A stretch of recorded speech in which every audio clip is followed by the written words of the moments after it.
वेदव्यास जी के सामने जाके बैठ गया।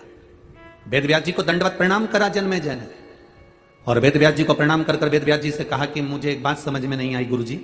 वेदव्यास जी ने पूछा कौन सी बात?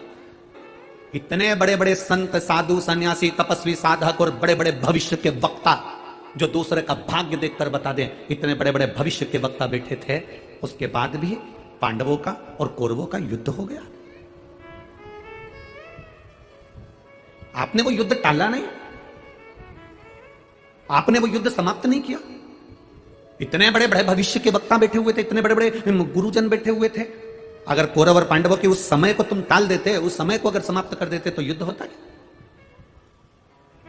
इतना बोलने के बाद में वेदव्यास जी ने कहा जो भाग्य में लिखा है वो तो होता है, विधि का विधान कोई नहीं टाल सकता। इतने में जन्मेजय, परीक्षित के पुत्र जन्मेजय ने कहा कैसे नहीं टाल सकता?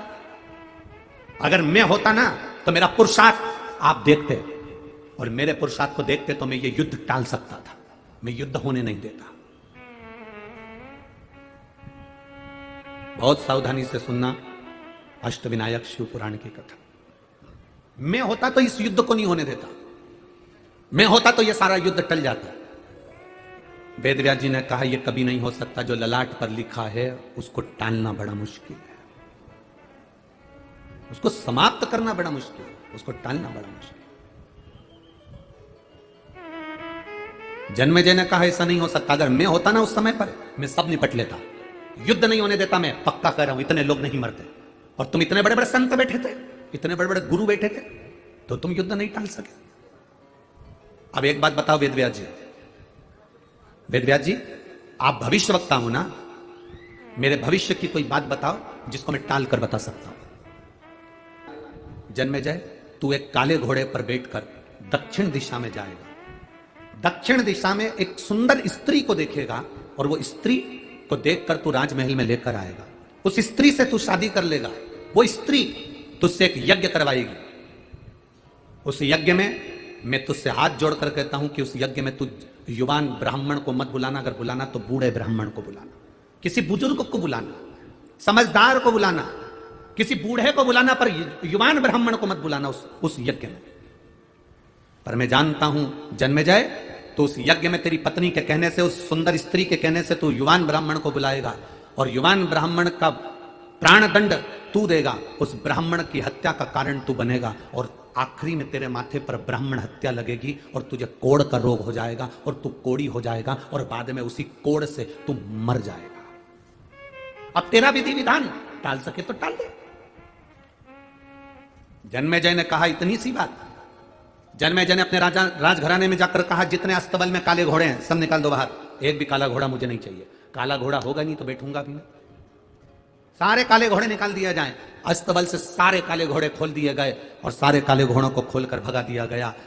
2 साल के बाद राजा सफेद घोड़े पर बैठकर अपने नगर से, महल से घूमने के लिए निकला, और निकलते निकलते निकलते निकलते घोड़ा बेकाबू हो गया। दौड़ते दौड़ते जंगल में पहुंच गया। जंगल में जाने पर उस घोड़े के पांव में घाव हो गया, घोड़ा चल नहीं पाया। आखिरी में घोड़ा लुढ़क कर गिर गया, और फिर वो घोड़ा वहीं पर अपने प्राणों को त्यागा तो राजा भूखा प्यासा रहते रहते 2 दिन निकल गए। कुछ मिल जाए साधन तो मैं अपने नगर चले जाऊं। इतने में सामने से काला घोड़ा दिखा। राजा ने उसको पकड़ा और उस पर बैठा, और बैठकर घोड़े को लेकर महल में जा रहा था। घोड़ा बेकाबू होकर दक्षिण में चले गया, और समुद्र के तट पर उसको एक सुंदर स्त्री मिल गई।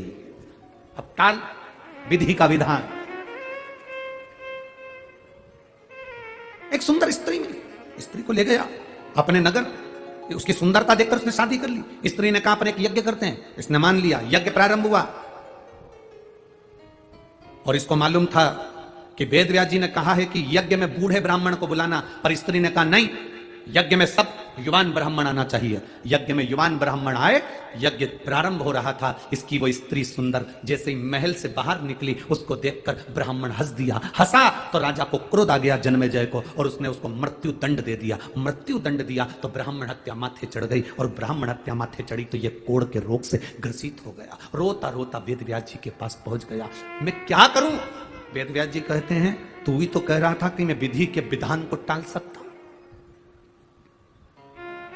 तू कह रहा था विधि के विधान को टाल सकता हूं। राजा जन्मेजय ने गुरु वेद व्यास जी के चरण पकड़ लिए कि मैं विधि विधान को नहीं टाल सकता, पर विधि के विधान को कौन टाल सकता है? तो इतने में वेद व्यास जी कहते हैं कि विधि के विधान को तो केवल एक, अगर मैं राजा तुझको शंकर जी की कथा सुनाना प्रारंभ करूं और तू उस कथा को सुने, दिल से सुने, तो तेरे कोढ़ का रोग समाप्त हो। पर शिव कथा की एक शर्त है, शिव महापुराण की कथा की सबसे बड़ी शर्त है, शिव कथा की सबसे बड़ी शर्त है राजा। राजा पूछता कौन सी शर्त? मैं तुझे शिव कथा सुनाऊंगा, मैं तुझे शंकर का गुणगान सुनाऊंगा, पर शंकर की कथा में तू संशय मत करना। शंकर की कथा में संशय करा तो फिर तेरा दुख नहीं कटेगा और आखिरी में वो कोढ़ रह जाएगा। तू जब तक शंकर की कथा में संशय नहीं करेगा, जब तक तू शंकर की कथा विश्वास मानकर सुनेगा, तब तक तेरे शरीर का सारा कोढ़ समाप्त हो जाएगा। और अगर कहीं तूने संशय कर लिया, क्या शिव पुराण से ऐसा होता है, क्या शंकर से ऐसा होता है, क्या ऐसा करने से ऐसा होता है, जहां तेरे अंदर संशय आया, समझ लेना फिर वो कोढ़ का रोग वहां रह जाएगा। बस तू इतना जान ले। तो मैं कथा कह देता हूं, वेद व्यास जी के चरण पकड़कर जन्मेजय ने कहा आप शिव कथा कहना चालू करो, मैं पूर्ण विश्वास के साथ सुनूंगा। और शंकर भगवान की कथा वेद व्यास जी ने कहना प्रारंभ करी, पूर्ण विश्वास के साथ जन्मेजय कथा पूर्ण विश्वास के साथ सुनूंगा। और शंकर भगवान की कथा वेद व्यास जी ने कहना प्रारंभ करी, पूर्ण विश्वास के साथ जन्मेजय कथा को सुनने के लिए बैठ गया, बैठा कथा को श्रवण करने के लिए। कथा चलते चलते चलते चलते चतुर्थ भाव में पहुंच गई और उस समय पर शंकर भगवान ने मां पार्वती के शरीर से जो उपटन से पुतला बना था उसका सिर काटा और काटकर मनुष्य के धड़ पर हाथी का मस्तक रख दिया। जन्मेजय को संशय आ गया। जन्मेजय ने कहा बताओ, क्या शंकर भगवान डॉक्टर है? क्या शिव जी वैद्य हैं? क्या औषधि देते हैं कि मनुष्य के शरीर पर हाथी का मुख रखा जाएगा? जन्मेजय के अंदर संशय आ गया। जन्मेजय ने तुरंत कहा मैं इस कथा को नहीं मानता। क्या धड़ के ऊपर हाथी का मुख कैसे रखाएगा? यह कभी हो ही नहीं सकता। वेद व्यास जी ने कहा शिव औषधि है, शंकर एक औषधि का कार्य करते हैं। शिव का स्पर्श हमारे शरीर को एक रोग से मुक्त कर देता है। शंकर का जल चढ़ाना हमारे जीवन को एक सुख प्रदान कर देता है। उस जन्मेजय ने कहा मैं इस बात को नहीं मानता, पूरी कथा को मानूंगा पर इस बात को नहीं मानूंगा। बस संशय आया और संशय आने के बाद में जब वेद व्यास जी ने कहा तेरी मर्जी, आगे की कथा तो सुन ले। पूरी कथा सुनी पर वो संशय दिमाग में रह गया।